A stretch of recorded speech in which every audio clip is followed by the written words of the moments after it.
मतलब हमसे बोला गया लेट आर इक्वल टू, तुम्हें दिया गया है ये मैट्रिसेस दिया गया जहाँ पर ए बी सी डी हमारा 0 3 5 7 8 11, अगर इस नंबर को ध्यान से देखो तो अभी सब प्राइम नंबर है, कंपोजिट नहीं है ना। द नंबर ऑफ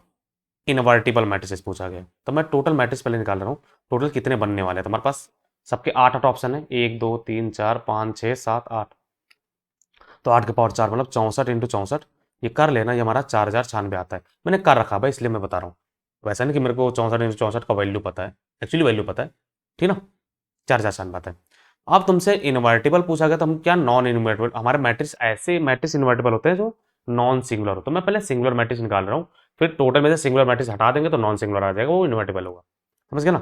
तो matrix of determinant of R में निकाल लो, तो यहाँ से मैं ओपन करने वाला हूँ, यहाँ से ओपन करने पर बनेगा 5 times of A D minus B C, और मैं determinant of R equal to 0 कर रहा हूँ, और जो भी हमारा आंसर आएगा उसको हम हटाने वाले 4096 से, है ना, ध्यान रहे। अब डिटरमिनेंट ऑफ आर तुम्हें 0 करना है, यानी A D is equal to B C, ये करना है। इसके हमारे पास दो केस हैं, पहला केस है A D equal to B C, तो हो इक्वल टू 0 करने पे, इक्वल टू 0 करने पे A D equal to B C आ रहा, ध्यान रहे, इक्वल टू 0 करने पे ही आएगा। अब A D equal to B C के दो केस है, या तो ये 0 होगा या फिर नॉन 0 होगा। A D equal to B C दोनों साइड 0 हो जाए, या फिर दोनों साइड नॉन 0, दो ही केस होंगे। अब मैं इसको पहले बार सॉल्व कर रहा हूँ कि फर्स्ट केस हमारा है जब A D is equal to B C हो और वो नॉन 0, तो हमारे पास नॉन 0 तभी हो जब हमारे पास 0 आए ही ना, कोई भी नंबर हमने 0 लिया नहीं, तो हमारे पास 7 केसेस हैं, 0 को छोड़ के 7 लोग हैं। अब 7 में से कोई 2 नंबर उठा लो भाई,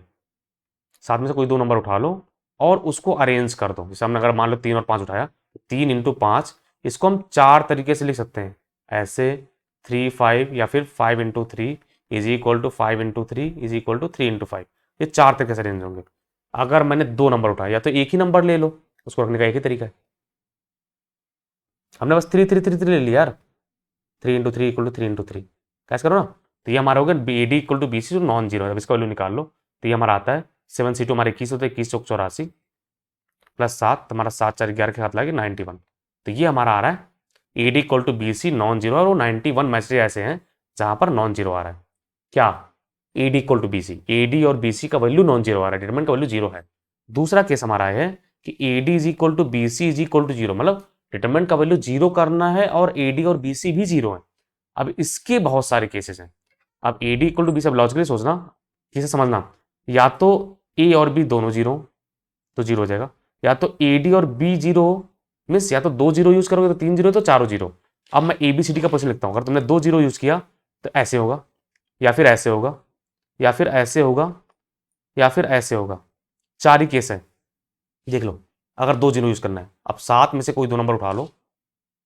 ओके 7 में से 2 नंबर क्यों उठा रहे हैं भाई, इसका भी 7 पोजिशन, इसका भी 7 पोजिशन, 7 का स्क्वायर 4 बार, 2 0 और डिटरमिनेंट 0 आ रहा है, मतलब मैं 0 0 बार बार बोल रहा हूँ, लॉजिकली सुनना मैं क्या बोल रहा हूँ, डिटरमिनेंट 0 हो और ए डी और बी सी का वैल्यू भी 0 हो, समझ गए ना।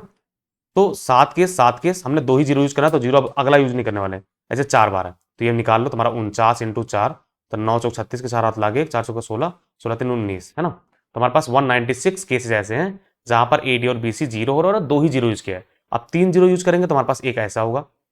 और यहाँ पर ब्लैंक रहेगा, कोई और नंबर आएगा, या तो ऐसे होगा यहाँ पर ब्लैंक रहेगा, या फिर ऐसे हुआ यहाँ पर ब्लैंक है, या फिर ऐसे यहाँ पर ब्लैंक है। अब 7 7 इंटू 4 तो 28 केस यहाँ पर है, या फिर चारों चारों 0 हो जाए तो एक केस यहाँ पर है, तो सबको जोड़ दो, 196 प्लस 28 प्लस 1, तो कितना आ रहा भाई 196 प्लस 29, तो 9 से 15 5 7 लागे 1 10 2 2 222 225 केस ऐसे हैं जहां पर ए डी और बी सी सेम है और वो 0 भी है। अब अगर मैं total determinant of R equal to 0 की बात करूं, तो पहला हमारा 91 केस था और 2 to 5 केस और आ गया,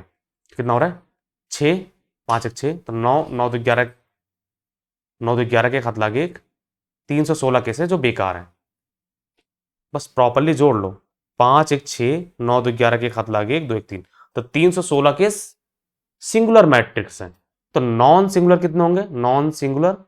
वो हमारा बनेगा सिंगुलर, यार स्पेलिंग मैंने बहुत गंदा सा लिखा है, गलत लिखा है मुझे पता है, 4096 में से 316 घटा दो, तो ये नॉन सिंगुलर होंगे जो इनवर्टिबल होंगे, तो 6 में से गया 0, बचा 9, 9 में से गया 8, बचा 4 मतलब 0, 17 मतलब 10, 10 में से 3 गया 7, 3780 हमारे नॉन सिंगुलर मैट्रिसेस हैं। तो इसका हमारा आंसर 3780 आ रहा है। होप करें कि भाई घटाने में हमने गलती नहीं की, एक बार फिर से घटा लेते भाई कि मेरा जोड़ना घटाने में गलती हो जाता है। 6 में से गया 0, 9 में से गया 8, यहाँ पर 10 आया तो 10 में से 3 गया 7, 3 तुम्हारा 3780। तो बहुत ही आसान सा है, लेकिन बहुत ध्यान से करना भाई, क्योंकि इसमें चौपट हो जाएगा। अगर तुम अच्छे किए नहीं तो कहीं ना कहीं कुछ ना कुछ छूट जाएगा, ठीक है ना। If you learn something new and like that present, please subscribe my channel project education, it means a lot. और यार मैंने पूरा टॉपिक वाइज, ईयर वाइज सब मैंने बना रखा है, एडवांस का पेपर मैंने सॉल्व कर रखा है। एक बार जाओ, तुम्हें हर एक क्वेश्चन में कुछ ना कुछ नया सीखने को मिलेगा जो इंटरनेट से डिफरेंट ही होगा। तो keep learning dear, thank you for the watching, take care.